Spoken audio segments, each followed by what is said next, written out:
네, 부산 사랑이 남다른 소설가와 함께 부산 2박 5 여행을 떠나보는 시간입니다. 백일남의 부산 길라잡이, 네, 백일남 소설가님 스튜디오에 모셨습니다. 안녕하십니까? 안녕하십니까? 네, 안녕하십니까? 네, 정갈하게 이발을 하고 오셨네요.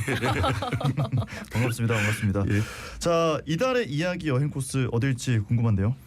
예, 오늘은 영남 3대 사찰이자 부산 시민 학창시절 추억의 영원한 소풍 코스 부산의 진산, 금정산의 범어사에서부터 이야기를 시작할까 합니다. 예, 말씀해주신 주제를 정한 이유가 당연히 있으실 테지요.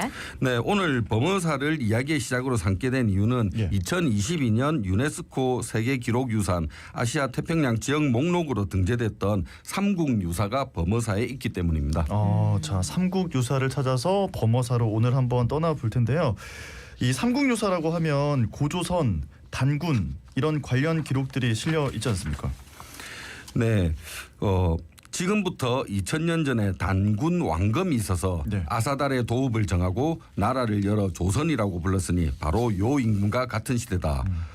바로 고려 후기 고승 1년 선사가 쓴 삼국유사 기편의 첫머리의 문장입니다. 예. 고조선과 단군에 관한 기록은 국내 문헌 중 삼국유사에 처음 등장합니다. 바로 이 문장이 한민족 뿌리가 고조선과 단군이고 한반도 역사가 반만년에 이른다는 믿음을 굳히는 근거가 됐습니다. 오, 삼국 사기도 있고 삼국 유사도 있는데 이 삼국 사기에도 고조선과 단군에 대한 이야기가 있습니까? 예, 현존하는 최초의 역사서로서 흔히 삼국유사와 비교되는 삼국사기에는 고조선과 단군에 대한 언급이 없습니다. 예, 삼국사기는 유학자인 김부식이 고려 인종의 명령으로 편찬했던 정사입니다. 네. 예, 삼국사기에는 한반도 역사는 삼국시대부터 시작합니다. 그래서 다시 말해 삼국유사가 없었다면 이 땅의 역사는 5,000년이 아니라 2,000년으로 쪼그라들었을 겁니다. 예, 가야, 발해에 대한 기록도 삼국사에는 없고 삼국유사에는 있습니다. 예, 삼국유사가 없었다면 사실 가야, 발해, 한국사 또한 지어질 게 당연했고요. 해액에서 소년에게를 썼던 육당 체남서는 삼국사기와 삼국유사 중에서 하나를 택해야 될 경우를 가정한다면 나는 서슴지 않고 후자를 택할 것이다 라고 말했다고 합니다. 이 말에서 나타난 것처럼 삼국유사의 역사적 문화적 의의는 엄청납니다. 네, 이거 막 초등학교, 중학교 역사, 국사 시간에 배웠던 기억이 새록새록 나면서 오늘 이 이야기를 듣기 너무 좋은 날씨라는 생각이 들거든요. 삼국유사 이야기를 본격적으로 하기 전에 이제 승려, 고승, 일연에 대해서 좀 짚어주시면 좋을 것 같은데요. 예, 아까 방금 역사 말씀하셨지만 어릴 때 삼국사기 답인데 삼국유사 쓰고 삼국유사 답인데 삼국사기 쓰고 그런 적 많아요. 맞아요. 주관식으로 꼭 나왔거든요. 저도 그런 적 있었는데요. 이 이제 삼국유사는 고려의 승려, 속명은 전경명입니다. 네. 예, 자는 희연, 일연인데 일연을 법명으로 사용했습니다. 호는 모감이고요. 삼국시대 역사서인 삼국유사를 편찬하신 스님입니다. 네. 예, 오늘날의 경상북도 경산시인 암양군 출생으로 원효대사와 동향입니다. 예, 삼국유사는 이러이러한 책에 자세히 쓰여 있으니 여기서는 생략하는데 더 알고 싶으면 책을 읽어보라는 식으로 좀 까탈스럽게 서술하는 방법도 많습니다. 안 읽어서 읽어봐 이렇게 하는데 대표적으로 가락국기를 인용해서 수로왕의 일대기에 대해서는 자세히 적었는데 다음 왕에 대해서는 되게 이름만 기록하고 자세한 설명은 생략한다. 요즘에 유행어처럼 그 말을 자주 하거든요. 문제는 그 원효대사의 행적 같은 경우도 그랬었는데 원효대사에 관계된 책은 참 많아갖고 지금도 찾아볼 수가 있어요. 그런데 어떤 책은 추천한 적이 완전히 소실돼서 없거든요. 지금. 그래서 전혀 그 기록을 갖다 알 수 없는 경우도 있습니다. 그래서 자기가 보고 참조한 책들이 후대에 전해지지 못할 거는 예상 못하셨다고 보면 될 것 같아요. 어쨌든 생전에 많은 저서를 남겼는데 삼국유사는 일연이 평생 모았던 자료를 정리해서 70이 넘어 경상북도 군위에서 모친의 묘소를 지키며 썼던 걸작입니다. 예, 삼국유사를 쓰신 승려 일연에 대해서 요래 들어봤는데 예. 그러면 삼국유사에 어떤 이야기가 들어있는지 또 풀어주실까요? 예, 삼국유사에는 역사뿐 아니라 신화, 설화, 전설, 노래 등을 담고 있어서 고대 한국인들의 세계관, 풍속, 종교, 문학, 예술, 언어를 모두 엿보게 합니다. 가령 처용가, 해성가 등등 신라, 향가 14수는 고대 언어와 문학을 연구하는 데 절대적인 가치를 지닙니다. 고조선에서부터 후삼국까지의 유사를 모아 편찬한 역사서입니다. 총 5권 2책인데요. 권의 구분과는 별도로 왕력, 기의, 흥법, 탑상, 의회, 신주, 감통, 피은, 효선 등 9편목으로 구성되는데 이러한 체제는 저자의 관심을 끈 자료들을 선택적으로 수집 분류했던 자유롭고 독특한 형식의 역사서입니다. 아니 근데 이 관심을 끈 자료가 정말 방대해서 참 이 이련 스님은 관심사가 풍부한 사람이었구나 이런 생각이 들거든요. 또 삼국유사 이야기를 하면은 우리 또 중학교 고등학교 시간에 많이 배웠던 국어 시간에 배웠던 신라향가 이야기를 또 빼놓을 수가 없는데 신라향가가 실려 있지 않습니까? 이 부분도 좀 짚어주시죠. 예, 현재까지 전해져 오는 향가는 총 26수입니다. 25수라고도 알려지는데 보통 26수라고 하거든요. 네. 예. 그중 14수가 삼국유사에 담겨 있습니다. 그러니까 엄청나게 유행했고 수천 개의 노래가 있었는데 지금 전해오는 건 결국 26수밖에 없다는 거거든요. 우리에게 잘 알려져 있는 서동요, 네. 처용가, 네. 뭐 제망매가 등의 향가도 모두 삼국유사에 실려 있습니다. 예. 예, 고려의 승려 균여가 지었던 균여전의 11수, 장절공 신선생 실기, 그러니까 신순겸 장군에 대한 그겁니다. 그 한수 거기에 한수가 또 남아 있어요. 그래서 총 26수가 남아 있고요. 예. 신라 진성여왕 때 각간 위홍이라는 사람이 네. 당시의 한가를 집대성에서 3대목이라는 책을 만들었다고 하지만 오늘날 전해지지는 않습니다. 만약 우리 여러분들이 경주에 놀러 갔다가 시골길이나 등산로에서 오래된 고서를 발견했는데 3자만 적혔으면 일단 들고 튀면 됩니다. 이거는 만약 지금 시대에 3대목이 발견된다면 그 가치는 돈으로 따질 수가 없습니다. 예, 참고로 향가는 4줄인 4구체, 8줄인 8구체, 10줄인 19채 향가로 구분됩니다. 이 14수의 향가 중에 부산이 등장하는 향가도 있는지 또 궁금하네요. 네, 19채 향가의 형식에서 2줄이 소실된 거로 해석되는 8구채 향가, 모죽지랑가입니다. 노래 내용에 부산이 등장하지는 않지만 그 네. 배경설화에 부산이 등장합니다. 또 부산이 등장한다고 하면은 좀 자세하게 들어보고 싶은데 모죽지랑과 배경설에 부산이 등장한다고요? 예. 그 신라 효소왕 시절의 일이라고 합니다. 그 화랑 중에 뛰어났던 죽지랑이 이끌던 낭도 중에서 득오실이라는 낭도가 있었는데 어느 날 맨날 출근하던 그가 갑자기 안 나오는 겁니다. 네. 그래서 이상하게 여겼던 죽지랑이 그 어머니를 찾아가요. 득오실이 어디 있습니까? 이러니까 익선이라는 신하가 부산성을 만드는데 글로 데리고 끌고 갔다 이렇게 말하는 거예요. 예.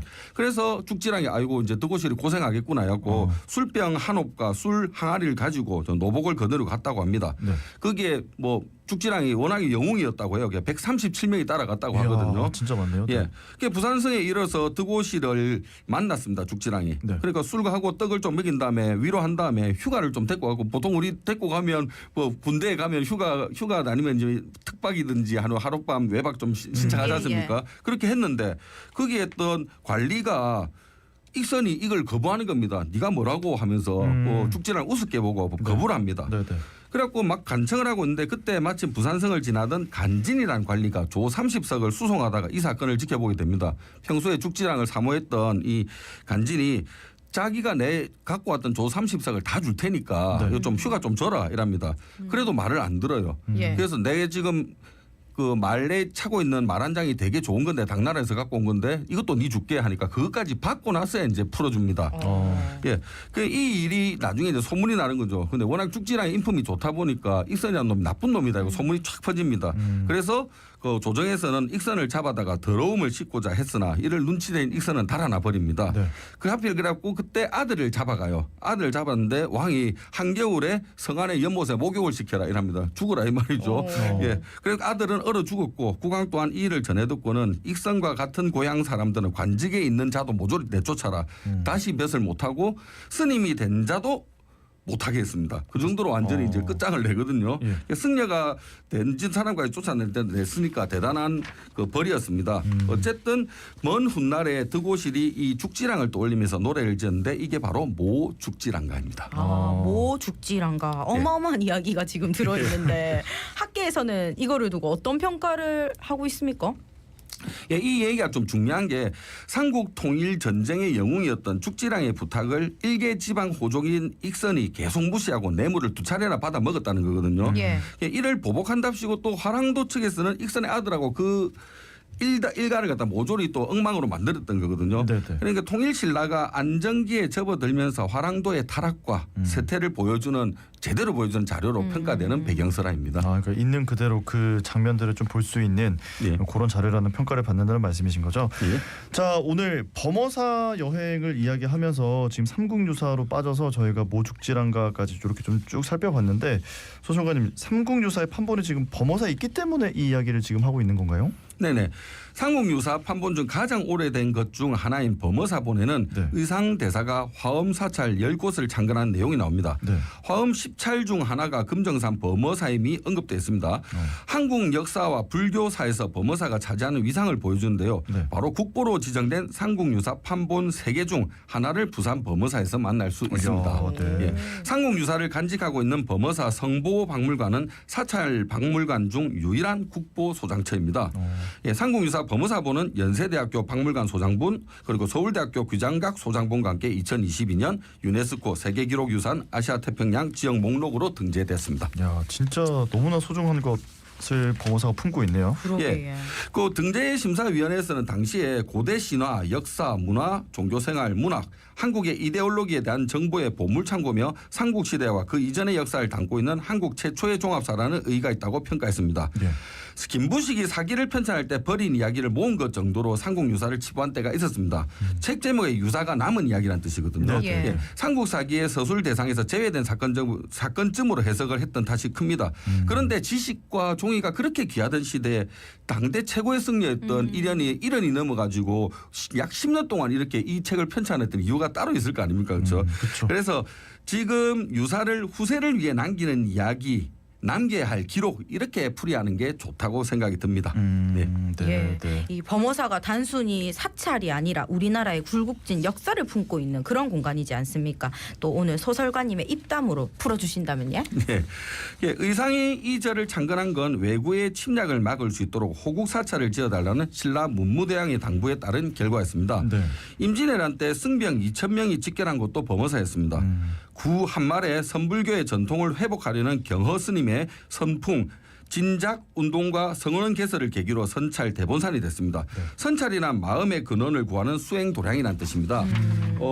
템플스테이, 시민선방, 금정 불교대학 담관 등 사찰 체험과 명상을 위한 다양한 프로그램을 운영하는 선문학 교육관에서 범어사의 선찰 전통을 다 읽을 수가 있습니다. 네. 자, 범어사 사실 지금도 정말 많은 분들께서 가서 마음의 위로를 얻으시잖아요. 오늘 또 이 이야기를 듣고서 주말 또 이번 달 이용해서 범어사 가시면 좀 의미가 남다를 것 같습니다. 자, 임진왜란 때 승병 2,000여 명이 집결한 곳이 범어사였다 이런 말씀 해주셨잖아요. 또 부산의 3.1운동, 독립만세운동을 주도하기도 했다고요? 네, 1906년 근대식 불교 교육기관인 명정학교를 열었던 범어사는 부산의 3.1 독립만세운동을 주도했었습니다. 네. 3.1운동 민족대표 33위원이었던 백용성 스님은 범어사에 상주했고요. 만해 한용운 선생은 서울과 범어사를 오가면서 거사를 계획했습니다. 예. 만해는 출소 후에도 범어사에서 요항을 했습니다. 국가지정보물인 3층 석탑, 대웅전, 목조열의 삼존상, 조계문 등 절로 진입하는 첫 번째 산문인 조계문은 특히 눈길을 사로잡습니다. 예. 일주문이라고 불리는 조계문은 자연 안반 위에 돌기둥 4개를 세워 만들었습니다. 2개의 나무 기둥으로 지지되는 여느 사찰의 일주문과 확연히 구분되는 구조입니다. 한국 사찰에서 유례가 없는 이 건축물은 자연과 조화된 빼어난 건축미로 사랑을 받습니다. 예, 오늘 또 이렇게 범어사의 숨은 또 의미를 얘기해 주셔서 너무 감사드리고요. 오늘도 이렇게 2박 5 여행 떠났는데 끝으로 한 말씀 전해주신다면요. 네, 작년 12월 계엄의 악몽을 온 국민이 떨쳐내고 마침내 6개월 만에 새로운 대한민국이 탄생했습니다. 대통령의 취임사에서 한강 작가의 말이 인용됐습니다. 과거가 현재를 돕고 죽은 자가 산자를 구했다. 예, 이제는 우리가 미래의 과거가 되어 내일의 후손들을 구할 차례다. 이런 말이 있었는데요. 네네. 이렇듯 역사는 언제든 우리에게 손을 내밀어 우리의 현실을 구할 수 있는 힘이 있습니다. 오늘 언급했던 저 위대한 유산인 삼국유사가 부산에 있다는 사실을 알고 있는 부산 시민이 몇이나 있을까 싶습니다. 노인과 바다라는 조롱을 듣고 있는 부산에서 벗어나 새로운 부산으로 도약하기 위해서 부산 시민이 먼저 우리 고장을 사랑하고 우리 역사와 문화에 더 많은 애정을 가져야 하지 않을까 하는 생각을 해봅니다. 이상 소설가 백일남이었습니다. 네, 자, 오늘 말씀은 여기까지 듣겠습니다. 고맙습니다. 감사합니다. 감사합니다. 네, 지금까지 백일남 소설가와 함께 범어사로 여행 떠나봤습니다.